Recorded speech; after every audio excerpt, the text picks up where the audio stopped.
राजीव जी, ठीक है, आपने जो भी रखे, मुझे लगता है कि इस पूरे भाषण को या इस पूरे उद्बोधन को, मेरे दो शब्द इसमें ये है कि ये एक विजन डॉक्यूमेंट की तरह है।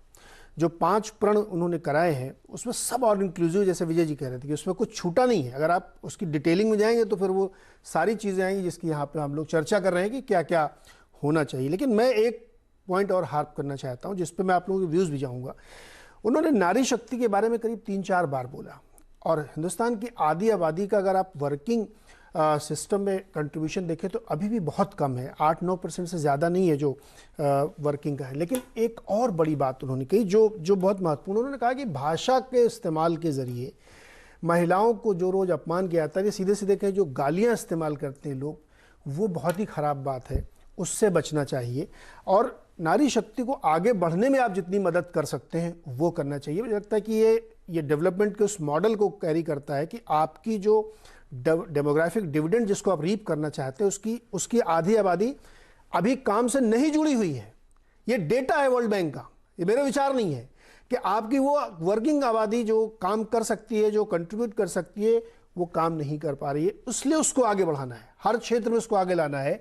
और जो गाली वाली बात कही वो बहुत ही ज़रूरी बात है कि आप महिलाओं का दैनंदिन जीवन में कितना सम्मान करते हैं। मैं ये नहीं कह रहा हूँ कि आप गुस्से में डायरेक्टली उन्हीं को कुछ कहते होंगे, लेकिन आपसी बातचीत में भी आप अपनी भाषा का स्तर जो लेके आते हैं उससे कहीं ना कहीं ये छवि बनती है कि आप किस मानसिकता से सोचते हैं। तो ये बहुत बड़ा महत्वपूर्ण पॉइंट था जो हार्प किया है।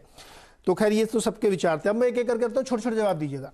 शिवकांत जी, इस जो 5 प्रण है इसमें ऑल इंक्लूसिव है। जब वो बात करते हैं कि अनुसंधान को हमें जोड़ना है, तो ये किसी से छिपा नहीं कि पिछले 75 सालों में R&D में भारत में कितना खर्च हुआ है।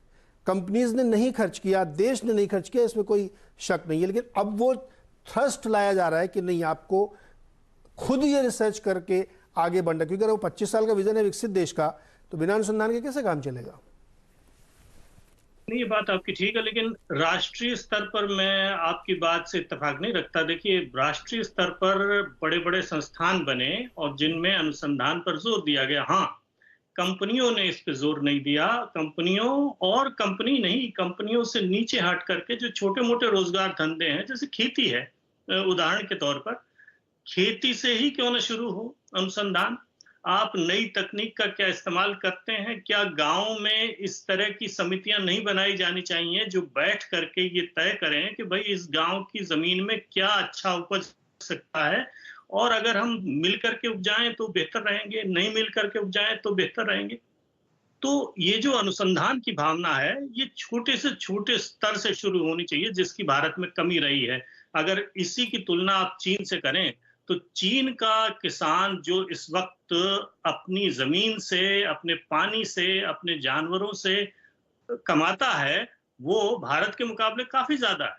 तो ये बात सही है कि अनुसंधान की बात होनी चाहिए, लेकिन हाँ, राष्ट्रीय स्तर पर नहीं बल्कि निजी स्तर पे अनुसंधान की बात होनी चाहिए। और दूसरी बात यह है कि स्वप्न दिखाना, सही बात है आपकी कि नेता का यही धर्म है कि वो अच्छा स्वप्न दिखाए, बड़ा स्वप्न दिखाए।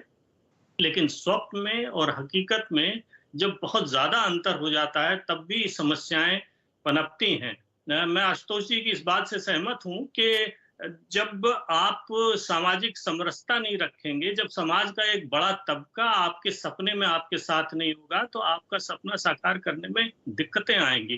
दूसरी ये सही बात है कि उन्होंने महिलाओं पर जोर दिया, क्योंकि महिलाएं तो आधी आबादी हैं, वो सपने में शामिल होनी चाहिए। लेकिन इसके साथ साथ हमें यह भी देखना होगा कि एक बहुत बड़ा तबका है जिसको खाने पीने की समस्या हो गई है। कम से कम 20-25% लोग ऐसे हैं, उनके उनके रोजगार की बात कीजिए, उनके पास साधन कहां से आएंगे? जब साधन आएंगे तभी तो वो सपना देखना चाहेंगे। तो उसके बारे में थोड़ा रोड मैप की मुझे कमी नजर आई।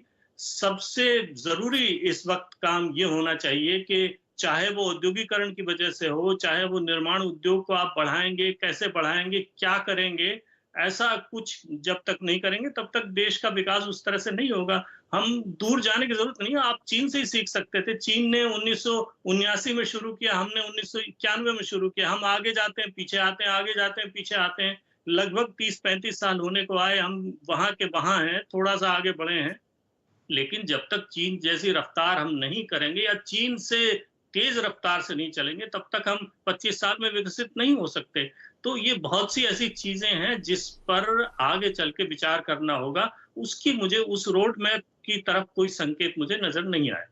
जी, जी। तो एक